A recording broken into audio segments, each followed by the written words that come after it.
ఏంటివో వివరాలని మా ఆయన అడుగుతుంటే ఉప సర్పంచ్ చెయ్యి కొట్టి మరి మా ఆయన చేతిని దాడి ఉప సర్పంచ్. ఈరోజు సిద్దిపేట గ్రామ పంచాయతీలో ప్రతి 2 నెలలకు ఒకసారి జరిగే గ్రామసభ జరుగుతుంది. గ్రామసభ జరుగుతుంటే గ్రామసభ ఏర్పాటుకు డేట్ కోసం మాకు డేట్ పెట్టమని మాకు రిజిస్టర్ పంపించారు. డేటు నిర్వహించాం. గ్రామసభ ఏర్పాటు చేశారు. తీర్మానాంశాల గురించి మరి ఏం చర్చించలేదు. తీర్మాన రిజిస్టర్ మీద డైరెక్ట్ సంతకం ఎట్లా తీసుకుంటావు, అంశాలు చర్చించకుండా ఎట్లా సంతకం తీసుకుంటావు.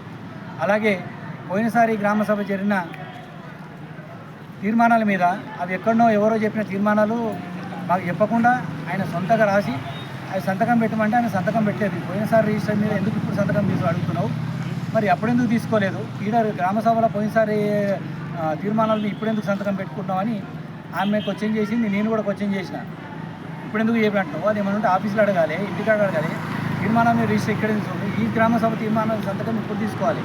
కానీ 2 నెలల కింద జరిగిన గ్రామసభ తీర్మానాల గురించి ఎవరు చెప్పకుండా ఆయన సొంతంగా రాసుకొని ఎవరో ఒక వ్యక్తి చేసిన తీర్మానాల మీద సంతకం పెట్టమని మేము క్వశ్చన్ చేసినందుకు మేము గ్రామ కార్యదర్శి మీద మేము అడుగుతుంటే పక్కనే ఉన్న ఉప సర్పంచ్ ఆయనకేం కోపం వచ్చిందో తెలియదు.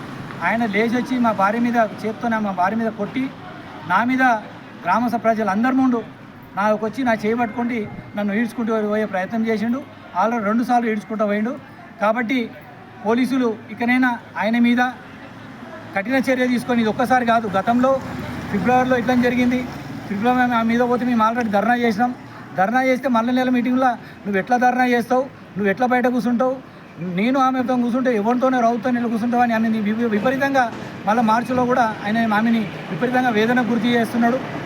ఇలా పలుమార్లు ఇదేపడే కాకుండా పలుమార్లు ఆమె మీద ప్రతిసారి ఆమె ఉన్న ఆమె మీద ఒక ఆ లేడీస్ అని చూడకుండా అసభ్యకరంగా ప్రవర్తిస్తున్న ఉప సర్పంచ్పై అధికారులు మరియు పోలీసులు చట్టరీత్యా చర్య తీసుకొని ఆయన మీద ఖచ్చితంగా యాక్షన్ తీసుకోవాలని మేము కోరుకుంటున్నాం.